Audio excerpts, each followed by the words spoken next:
What's up, YouTube? It's Battlescar. There's a pretty disgusting story making the rounds where a pretty well-known nuisance streamer called Vitaly live streamed a series he's done before called Catching Child Predators, and it ended up implicating an innocent man of being a pedophile for millions of people to see.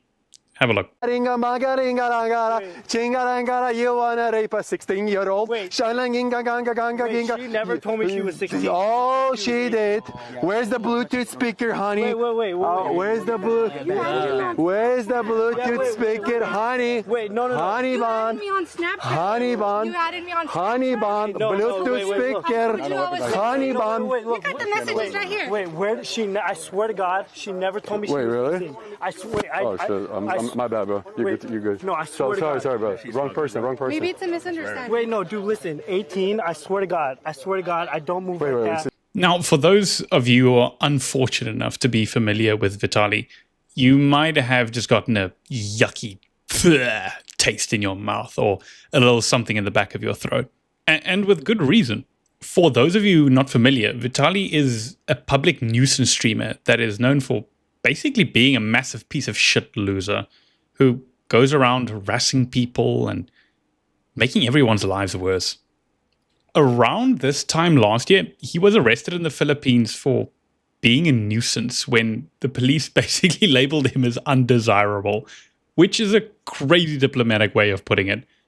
That's like describing getting a handjob behind the local KFC as romantic. But obviously this takes the cake. To label an innocent man as a pedophile is a step in a whole different direction. Effectively, this innocent man's life has just been ruined by these labels and these accusations that were live streamed to many people on Kick.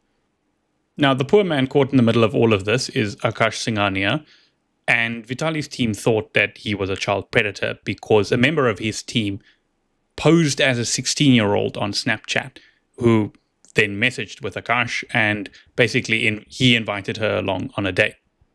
And then when he did show up for the date, they did the old big reveal, the big switcheroo, where it never was the girl you were talking to. It was a fake account from one of his team members posing as the 16-year-old.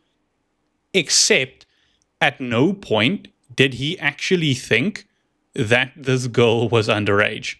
He very eagerly shows them all of the messages during the encounter saying that, no, look, I didn't think that this girl was underage.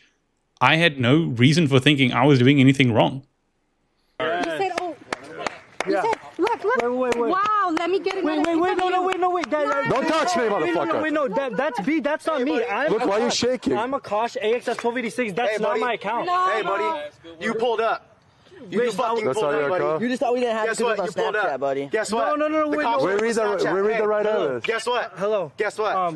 Can you guys come We to called my them for you. location? Yeah. Can you guys come to my location right now? I am at He has a two Snapchats or what? You must have two 3705. Snapchats, bro. Yeah. Wait, you I swear now. No. You have two Snapchats. We're not fucking Please stupid. read the text. Please, someone, please. Someone, please read the text. Police will come and read it. Yeah. Oh, he's one of those, you're one of those tech Indians, smart ones, huh? Two Snapchats? No. Motherfucker. Motherfucker. I know.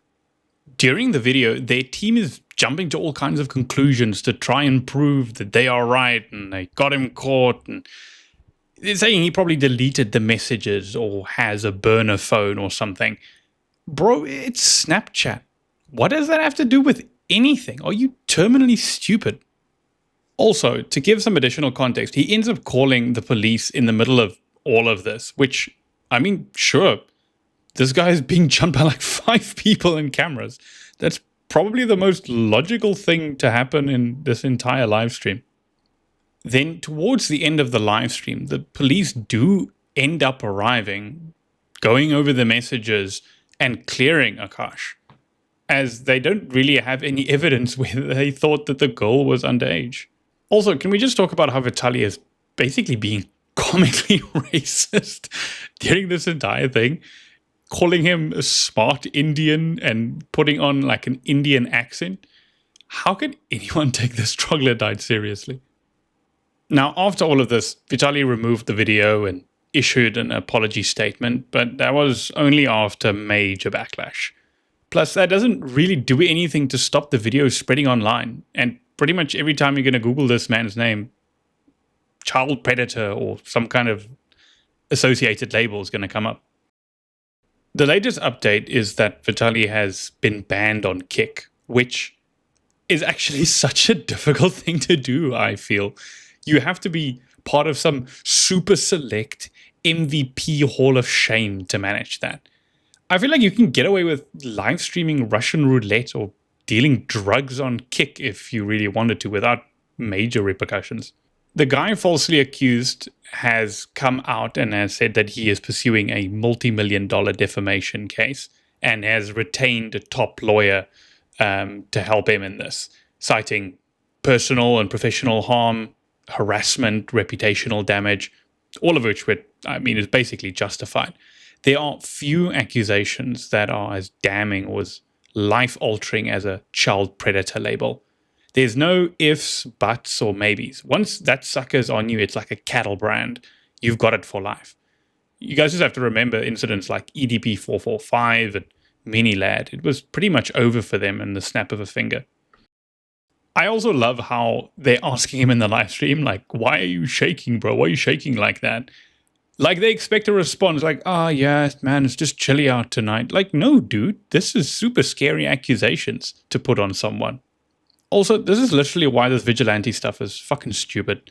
This is why the cops and the feds do the work instead of bumbling imbeciles like Vitaly, who is high on cocaine at all times and has his butt buddies trying to beat people up. Anyway, I just thought it's a pretty sad situation, but pretty interesting to talk about, but nothing out of the ordinary for Vitaly, I suppose. I just kind of wanted to talk about it. Anyway, have a good one. Cheers.